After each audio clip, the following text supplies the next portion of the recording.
Comment transformer des petits trades en grands gagnants?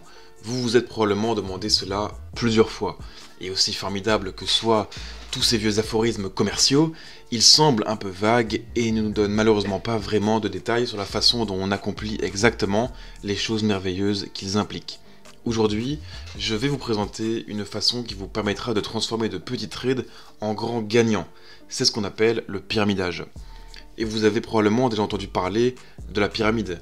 Et généralement, elle a une tendance à avoir une connotation assez négative en trading, mais c'est simplement parce que la plupart des traders ne comprennent pas comment pyramider correctement. Tous les trades ne sont bien évidemment pas candidats au pyramidage. En fait, la plupart ne le sont pas, mais ceux qui le sont peuvent vous rapporter beaucoup d'argent, et ce justement assez rapidement. Un échange pyramidal qui vous rapporte un gain de 10 fois votre risque pourrait être le seul trade gagnant dont vous avez besoin pendant 3 ou 4 mois en fonction de vos objectifs. C'est pourquoi il est si important que vous compreniez comment pyramider correctement. Le concept principal à comprendre derrière le pyramidage est qu'il vous permet de jouer avec l'argent du marché. Car lorsqu'une transaction évolue en votre faveur, vous suivez votre stop loss vers le bas ou vers le haut pour verrouiller le profit lorsque vous ajoutez une autre position.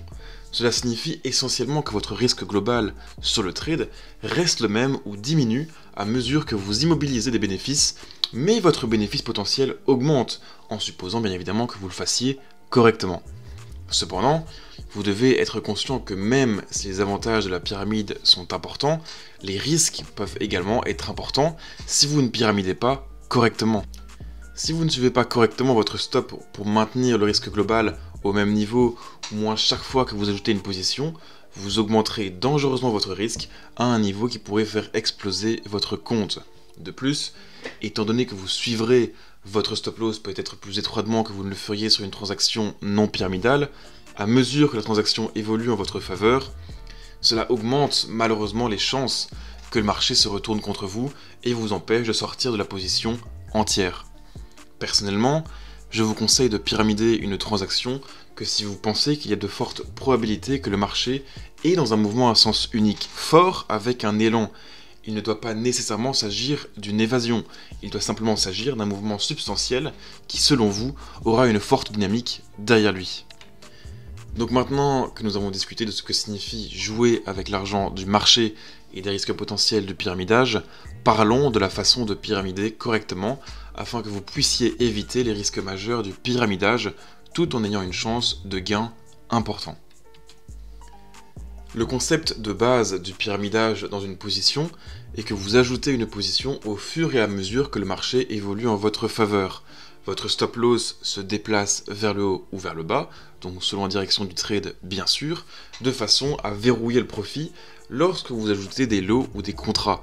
C'est ainsi que vous maintenez votre risque global à 1R, soit la valeur de votre risque initial, le tout en augmentant la taille de votre position sur le trade. Ainsi, au fur et à mesure que vous ajoutez des contrats ou des lots, le profit potentiel sur le trade augmente de manière exponentielle, tandis que le risque initial, donc de 1R, reste constant. Notre espoir, en tant que trader dans une position pyramidale, est que le marché ne se retournera pas ensuite et ne nous arrêtera pas avant qu'il ne chute ou ne monte davantage en notre faveur. Ne vous inquiétez pas, je vais tout vous démontrer tout ça avec un exemple concret. Mais pensez de cette manière. Quand le marché fait un premier rebond en votre faveur, peut-être jusqu'au point de récompense de 1R ou 2R, vous ajoutez ensuite une autre position tout en suivant le stop loss d'origine sur la première position pour atteindre le seuil de rentabilité ou jusqu'à 1R pour verrouiller le profit.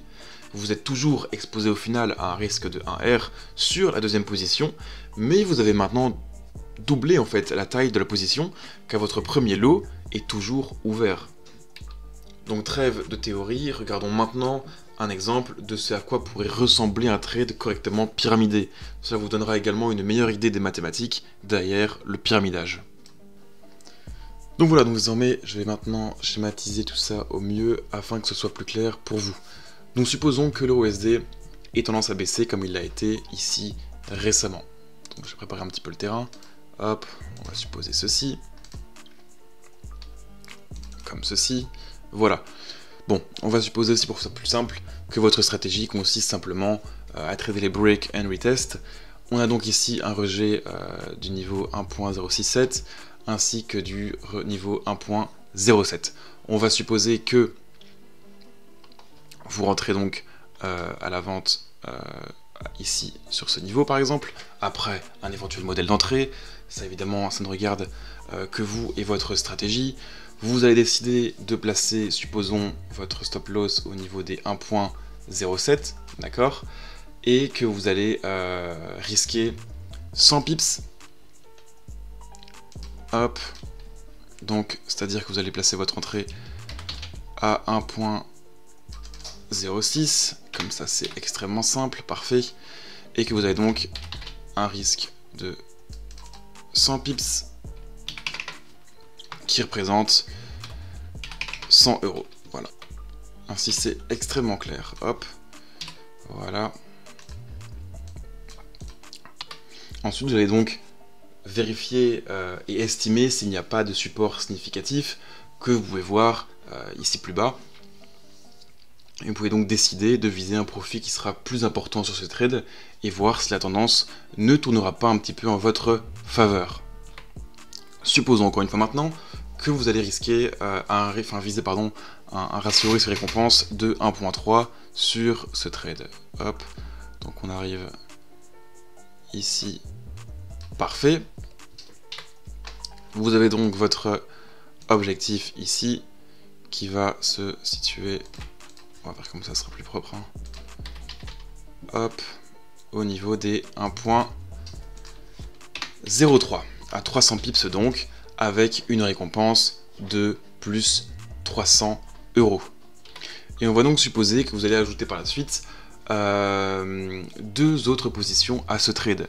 Une lorsque vous serez en gain de 100 pips et une autre lorsque vous allez être en gain de 200 pips.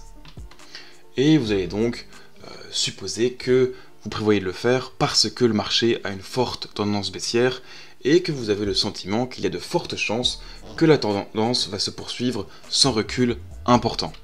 Donc on va donc supposer maintenant que le prix chute. Hop. Voilà, comme ceci. Comme ceci. Parfait. Et donc, vous procédez comme prévu à l'ajout de votre seconde position au niveau des 1.05, donc après 100 pips. On va donc ajouter tout ça après votre ratio donc de 1 point atteint, qui est plus ou moins ici. Très bien. Hop. Comme ceci. Voilà. Donc votre seconde position est ouverte. Et donc pour cette position, vous allez à nouveau risquer 100 pips. D'accord ? Donc avoir votre stop loss à ce niveau-là et avoir le même objectif. Donc pour l'instant, si on récapitule, on a donc notre première position qui s'y atteint ici. Ce niveau-là, on est à plus 300 pips et donc plus 300 euros. D'accord ? Et maintenant, pour cette position ici, où on risque à nouveau 100 pips, soit 100 euros, d'accord ? On peut espérer un gain de plus 200 euros si notre take profit est touché. Donc, au lieu d'avoir uniquement 300 euros de gain, si le prix atteint notre take profit, on aura 300 euros plus 200 euros, soit 500 euros de bénéfice. Et maintenant, vous allez me dire, attends Louis, il y a un petit problème là. Maintenant, ok, on a deux positions ouvertes, on peut gagner plus si le TP est atteint, mais maintenant, on a quand même un risque qui s'élève à 200 euros, d'accord ?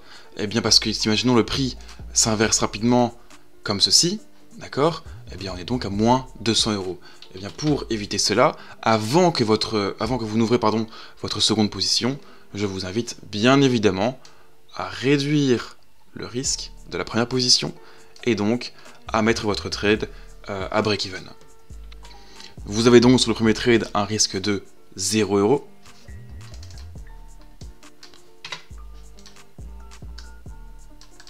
Et sur le second trade, qui est toujours ouvert aussi, là vous avez toujours un risque de 100 euros. Donc vous avez la même valeur de risque, mais vous avez un potentiel de profit qui est maintenant beaucoup plus important et qui est même presque doublé.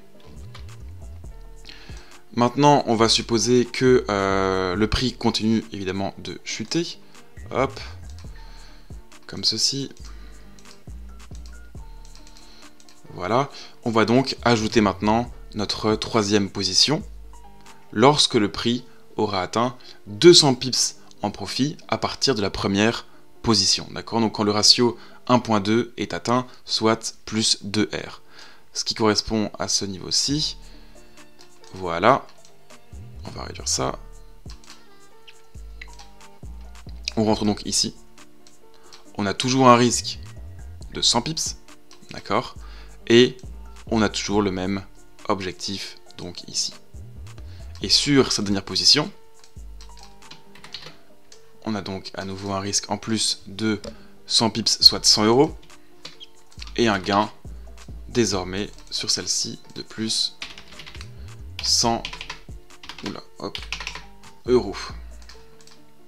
Et bien évidemment, sur la seconde position, vous allez réduire votre risque et placer votre stop loss à break-even. Et donc maintenant, avoir un risque qui correspond à 0 euros.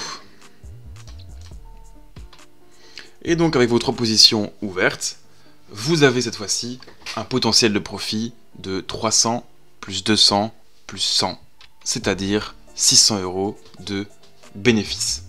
Ce qui est donc le double de ce que vous auriez pu gagner si vous n'aviez seulement ouvert qu'une seule position, à savoir la première.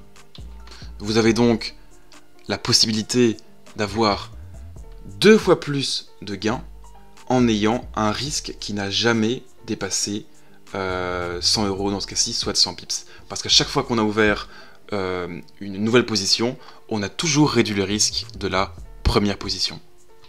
Et un autre élément que vous pouvez faire, c'est quand vous avez ouvert votre troisième position, vous pouvez encore réduire votre risque afin d'annuler cette potentielle perte de 100 euros. C'est-à-dire que vous allez placer votre stop loss de la première position, vous allez le descendre et le placer ici, au niveau des 1.05.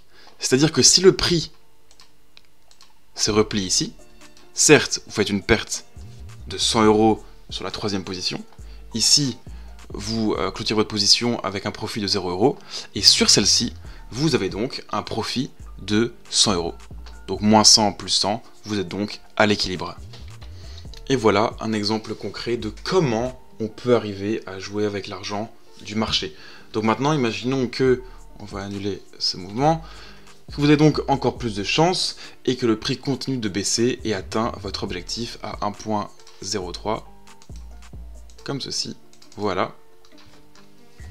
Et donc les trois positions sont maintenant fermées et vous avez compensé 6 fois votre risque pour un risque récompense de 1.6, d'accord?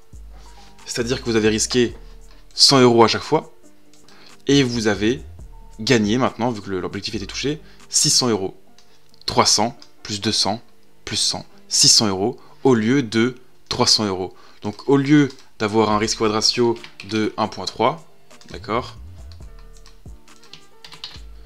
vous avez désormais, grâce au pyramidage, atteint un risque reward ratio de 1.6. Et voilà. Très bien, j'arrive pas à l'entourer. Ce serait bien ainsi. Parfait. Et donc, comme expliqué avant, vous n'avez jamais eu plus de 100 euros, donc 1 R de risque à un moment donné, et vous avez donc profité de 600 euros de gain. Donc voilà, vous savez maintenant désormais comment pyramider une position.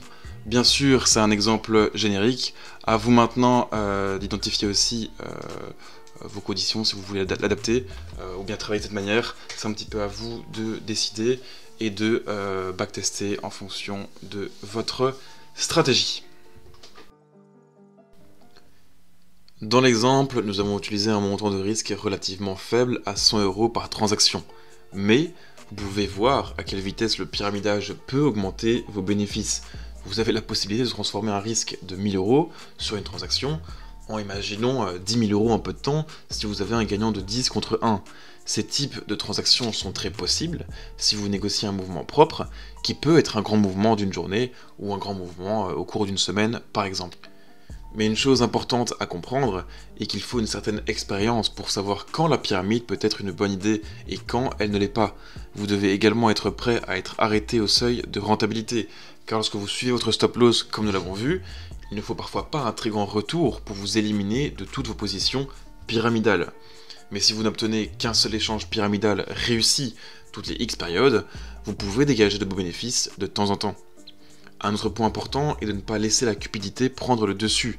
Vous devez planifier le nombre de positions que vous ajouterez avant d'entrer et quand vous les ajouterez. Si vous décidez d'intégrer le pyramidage à votre stratégie, il faut que les conditions d'utilisation soient bien claires et précises. Mais attention, chaque trade reste quand même unique et il n'y a pas de règles claires et précises pour chaque trade, d'accord ? Assurez-vous donc simplement que vous suivez votre stop vers le bas ou vers le haut pour compenser le nouveau risque que vous acquérez chaque fois que vous ajoutez une position, sinon vous risquez de cumuler vos pertes. Et enfin, n'ajoutez jamais une autre position à une transaction perdante. Les traders commettent souvent cette erreur et c'est un moyen rapide de faire exploser votre compte. Là, on rentre plutôt dans un système de martingale qui peut être extrêmement dangereux et risqué pour votre compte. Donc voilà, merci à vous d'avoir regardé cette vidéo, j'espère que cette stratégie vous aidera.